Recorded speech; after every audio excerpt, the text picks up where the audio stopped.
ಭಗವತೆ ವಾಸುದೇವಾಯ. ಓಂ ನಮೋ ಭಗವತೆ ವಾಸುದೇವಾಯ. ಓಂ ನಮೋ ಭಗವತೆ ವಾಸುದೇವಾಯ. ಇವತ್ತಿನ ಶ್ಲೋಕ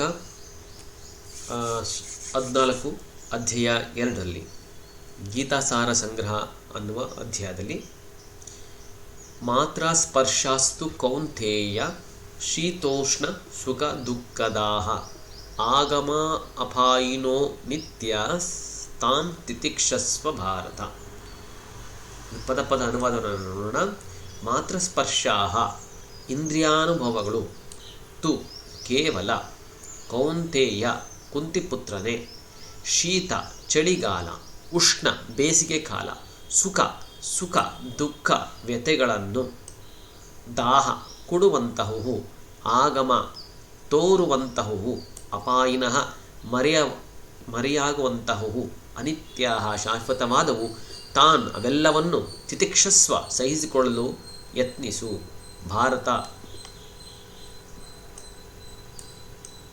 ಭರತ ಕುಲಧವನೇ. ಅನಿತ್ಯ ಅಶಾಶ್ವತವಾದವು. ಓಕೆ.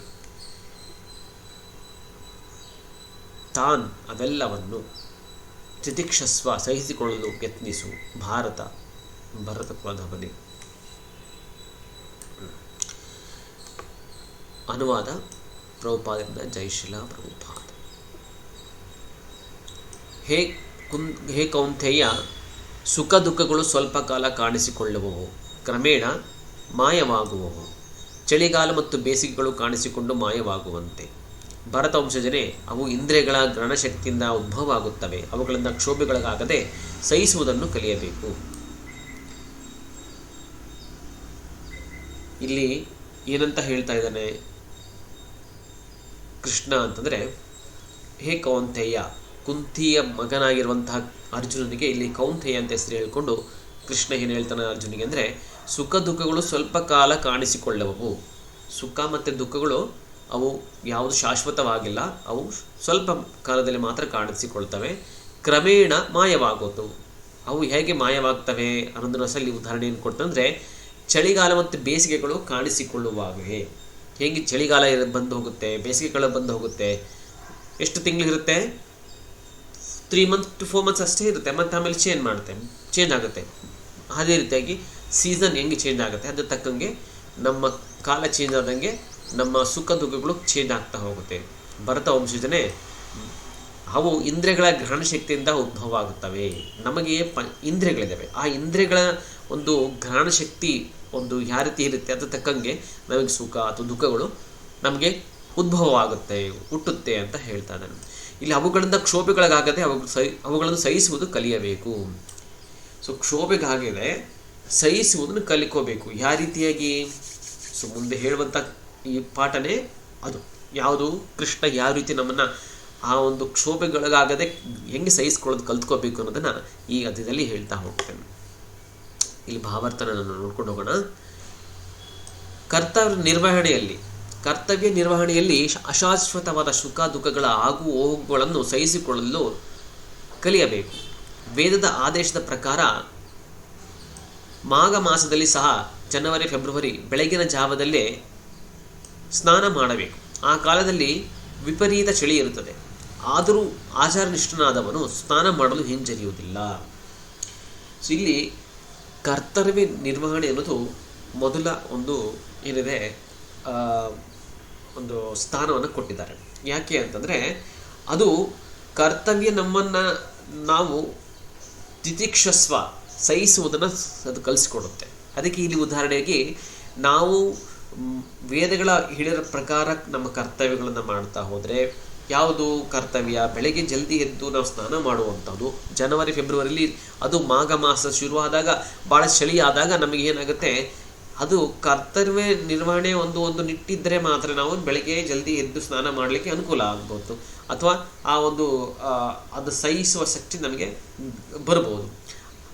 ಆ ಕಾಲದಲ್ಲಿ ವಿಪರೀತ ಚಳಿ ಇರ್ತದೆ. ಆದರೂ ಆಚಾರನಿಷ್ಠನಾದರೂ ಸ್ನಾನ ಮಾಡಲು ಹಿಂಜರಿಯುವುದಿಲ್ಲ. ಅಲ್ಲಿ ಆಚಾರನಿಷ್ಠನಾದ ಆಗಲಿಕ್ಕೆ ಕಾರಣ ಕರ್ತವ್ಯ ನಿರ್ವಹಣೆ ಮಾಡ್ಕೊಂಡಿದ್ದಕ್ಕೆ ಅವನು ಮಾಡಬೇಕು. ಮೇ ಮತ್ತು ಜೂನ್ ತಿಂಗಳಲ್ಲಿ ನಡು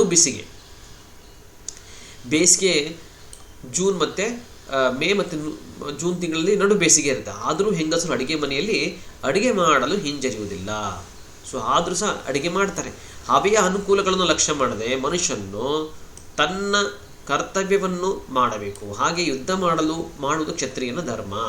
ಬಂಧುವಿನೊಡನೆ ಅಥವಾ ಮಿತ್ರನೊಡನೆ ಯುದ್ಧ ಮಾಡಬೇಕಾಗಿ ಬಂದರೂ ಕ್ಷತ್ರಿಯನು ತನ್ನ ನಿಯತ ಧರ್ಮದಿಂದ ದೂರವಾಗಬಾರದು. ಇಲ್ಲಿ ಕ್ಷತ್ರಿಯನಿಗೆ ಇದೇ ಕರ್ತವ್ಯ ನಿರ್ವಹಣೆ ಇಲ್ಲಿ ಒಂದು ಏನು ಹೇಳ್ತಾರೆ ಅಂದರೆ, ಯಾವ ರೀತಿಯಾಗಿ ನಾವು ಚಳಿಗಾಲದಲ್ಲಿ ಸ್ನಾನ ಮಾಡದೆ ಬಿಡಲ್ವೋ, ಹಾಗೆ ಅಡುಗೆ ಮಾಡೋದನ್ನು ನಾವು ಬೇಸಿಗೆಯಲ್ಲಿ ಬಿಡೋದಿಲ್ವೋ, ಅದೇ ರೀತಿಯಾಗಿ ಒಬ್ಬ ಕ್ಷತ್ರಿಯನಾದವನು ಬಂಧುವಿನೊಡನೆ ಮಿತ್ರನೊಡನೆ ಯುದ್ಧ ಮಾಡಲಿಕ್ಕೆ ಒಂದು ಅವಕಾಶ ದೊರಕಿದ್ದರೂ ಸಹ ಅದನ್ನು ನಾವು ಯುದ್ಧ ಮಾಡಲಿಕ್ಕೆ ತಯಾರಾಗಿರಬೇಕು. ವಿದ್ಯೆಯ ಪೀಠಕ್ಕೆ ಏರಲು ಮನುಷ್ಯನು ಧರ್ಮದ ನಿಯಮಗಳನ್ನು ಪಾಲಿಸಬೇಕು. ಇಲ್ಲಿ ವಿದ್ಯೆಯ ಪೀಠ ಅಂದರೆ ವಿದ್ಯೆಯನ್ನು ಗಳಿಸ್ಕೊಂಡಿದ್ದೀನಂತ ಅವನು ತಿಳ್ಕೊಬೇಕು ಅಂತಂದರೆ ಧರ್ಮದ ನಿಯಮಗಳನ್ನು ಪಾಲಿಸಬೇಕು. ಧರ್ಮದ ನಿಯಮ ಏನಿದೆ ಅದು ಪಾಲನೆ ಮಾಡದೆ ನಾನು ವಿದ್ಯೆಯನ್ನು ಕಲ್ತ್ಕೊಂಡಿದ್ದಂತೆ ಹೇಳಲಿಕ್ಕೆ ಸಾಧ್ಯ ಇಲ್ಲ. ಏಕೆಂದರೆ ವಿದ್ಯೆ ಮತ್ತು ಭಕ್ತಿಗಳಿಂದ ಮಾತ್ರ ಮನುಷ್ಯನು ಮಾಯ ಮುಷ್ಟಿಯಿಂದ ಪಾರಾಗಬಲ್ಲ. ವಿದ್ಯೆಯಿಂದ ಭಕ್ತಿಗಳಿಂದ ಮಾತ್ರ ನಮಗೆ ಪಾರಾಗಬಲ್ಲ. ಎಲ್ಲಿಂದ? ಮಾಯ ಮುಷ್ಟಿಯಿಂದ. ಇಲ್ಲಾಂದರೆ ಮಾಯೆಯಲ್ಲಿ ಸಿಗಾಕೊಂಡು ಯಾವುದು ಸರಿ ಅನ್ನೋದು ಗೊತ್ತಾಗುವುದಿಲ್ಲ. ಅರ್ಜುನನ್ನು ಸಂಬೋಧಿಸಿರುವ ಎರಡೂ ರೀತಿಗಳು ಅರ್ಥವತ್ತಾದವು. ಕೌಂತೆಯ ಎನ್ನುವುದು ತಾಯಿಯ ಕಡೆಯಿಂದ ಆತನು ಬಹುದೊಡ್ಡ ವಂಶಕ್ಕೆ ಸೇರಿದವನು ಎಂಬುದನ್ನು ಸೂಚಿಸುತ್ತದೆ. ಭಾರತ ಎನ್ನುವುದು ತಂದೆಯ ವಂಶದ ಹಿರಿಮೆಯನ್ನೂ ಸೂಚಿಸುತ್ತದೆ. ಎರಡೂ ಕಡೆಗಳಿಂದಲೂ ಅವನು ಬಹುದೊಡ್ಡ ಪರಂಪರೆಗೆ ಸೇರಿದವನು ಎಂದು ಹೇಳಲಾಗಿದೆ. ಮಹತ್ವದ ಪರಂಪರೆಯು ಕರ್ತವ್ಯ ನಿರ್ವಹಣೆಯಲ್ಲಿ ಹೆಚ್ಚಿನ ಹೊಣೆಯನ್ನು ತರುತ್ತದೆ. ಆದ್ದರಿಂದ ಅವನು ಯುದ್ಧ ಮಾಡುವುದರಿಂದ ತಪ್ಪಿಸಿಕೊಳ್ಳುವಂತವಿಲ್ಲ. ಸೊ ಇಲ್ಲಿ ಕೌಂತೆಯ ಅನ್ನೋದು ಕುಂತಿಯ ಮಗನಾಗಿ ಮತ್ತು ಭರತ ವಂಶಜನಾದಂಥನು ಅರ್ಜುನ. ಸೊ ಇವೆರಡನ್ನೂ ಇಲ್ಲಿ ಅವನಿಗೆ ಸಂಬೋಧಿಸಿ ಹೇಳಲಾಗಿದೆ.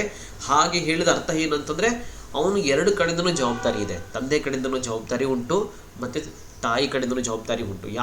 ಯಾವ ಜವಾಬ್ದಾರಿ? ಕರ್ತವ್ಯ ನಿರ್ವಹಣೆ ಮಾಡುವಂತಹ ಒಂದು ಪರಿಪಾಲನೆ ಮಾಡುವಂತಹ ಒಂದು ಕರ್ತವ್ಯ ಇದು ಏನಿದೆ ಜವಾಬ್ದಾರಿ ಅವನಲ್ಲಿ ಇದೆ. ಅದಕ್ಕೆ ಅವನು ತಪ್ಪಿಸ್ಕೊಳ್ಳಿಕ್ಕೆ ಆಗೋದಿಲ್ಲ. ಸೊ ಈ ರೀತಿಯಾಗಿ ಇಲ್ಲಿ ಭಗವಂತ ಇಲ್ಲಿ ಹೇಳ್ತಾ ಇದ್ದಾನೆ, ಯಾವ ರೀತಿಯಾಗಿ ನಾವು ಸಹಿಸ್ಕೊಳ್ಲಿಕ್ಕೆ ಮೊದಲಿಗೆ ಕರ್ತವ್ಯ ಅನ್ನೋದು ನಮಗೆ ಗೊತ್ತಾಗಬೇಕು. ನಮ್ಮ ಕರ್ತವ್ಯ ಏನು, ಆ ಕರ್ತವ್ಯದಲ್ಲಿ ಧರ್ಮ ಏನು, ಧರ್ಮದ ನಿಯಮಗಳನ್ನ ಪಾಲನೆ ಮಾಡಬೇಕಂದ್ರೆ ವಿದ್ಯಾ ಭಕ್ತಿಗಳಿಂದ ಮಾತ್ರ ಅದನ್ನು ಮಾಡಲಿಕ್ಕೆ ಸಾಧ್ಯ. ಸೊ ಇದು ಭಗವಂತ ಕೊಟ್ಟಿರುವಂತಹ ಒಂದು ಸೂಕ್ಷ್ಮ ರೀತಿಯಲ್ಲಿರುವಂತಹ ಧರ್ಮದ ವಿಚಾರ. ಸೊ ವಿದ್ಯೆಯ ವಿಚಾರ, ಭಕ್ತಿ ವಿಚಾರವನ್ನು ಈ ಒಂದು ಶ್ಲೋಕದ ಮೂಲಕವಾಗಿ ನಮಗೆ ಹೇಳ್ತಾ ಇದ್ದಾನೆ. ಸೊ ನಿಲ್ಲಿಸ್ತೀನಿ. ಹರೇ ಕೃಷ್ಣ.